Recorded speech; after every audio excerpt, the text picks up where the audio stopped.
So yun guys, good morning, good morning. Napisa na yung ating mga cobra. Yan, cobra native chicken.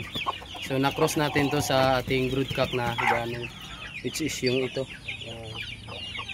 Yan guys, yung tatay nila. Yan.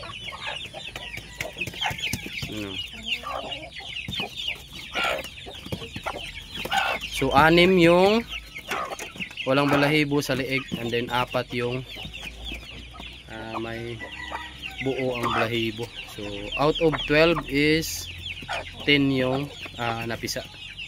Yan, kasi naipit yung isa, and then yung isa is walang similya. Yan.